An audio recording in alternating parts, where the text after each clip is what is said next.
Que s'est-il passé lors de la tentation selon Matthieu 4, versets 1 à 11?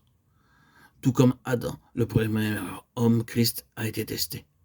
Alors Jésus fut emmené par l'Esprit dans le désert pour être tenté par le diable. Après avoir jeûné 40 jours et 40 nuits, il eut faim.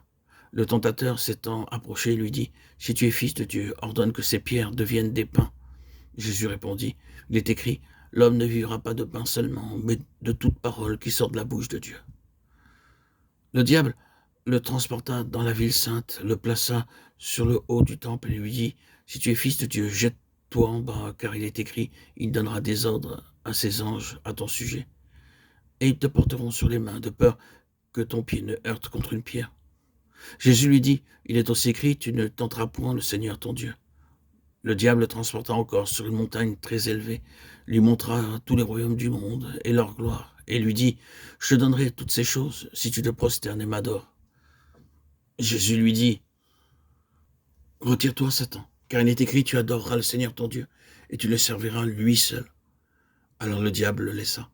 Et voici des anges vinrent auprès de Jésus et le servaient.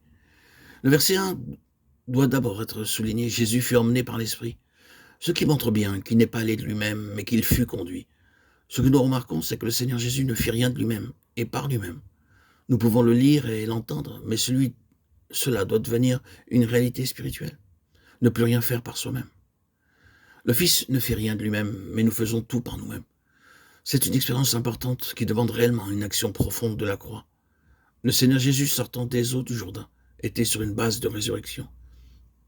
C'est alors que l'onction du Saint-Esprit vint sur lui. Il était un homme absolument séparé de lui-même. C'est un aspect spirituel difficile à saisir. C'est essentiellement spirituel. Que signifie être séparé intérieurement? Être séparé de soi-même, c'est être séparé de son âme. Comment expliquer cela alors que nous sommes toujours là, pensant et réfléchissant? Être séparé consiste à ne plus faire de notre âme la référence. Cela nécessite une œuvre profonde, car tout ce qui s'est produit lors de la chute a conduit l'homme à faire le choix par lui-même, par son âme. L'âme a littéralement enfermé l'esprit qui s'est trouvé prisonnier. L'organe qui devait être directeur n'a jamais été à même d'exercer les fonctions pour lesquelles Dieu l'avait équipé. C'est pourquoi l'homme devint psychique. Même si nous ne sommes pas charnels, nous sommes de toute façon psychiques. C'est l'homme naturel selon 1 Corinthiens 2,14. L'homme psychique pense, réfléchit, décide et agit.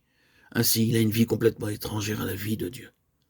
L'œuvre subjective de la croix a pour objet de rétablir les choses telles qu'elles doivent être, mais cela ne se fait pas automatiquement. Porter sa croix sous-entend notre collaboration.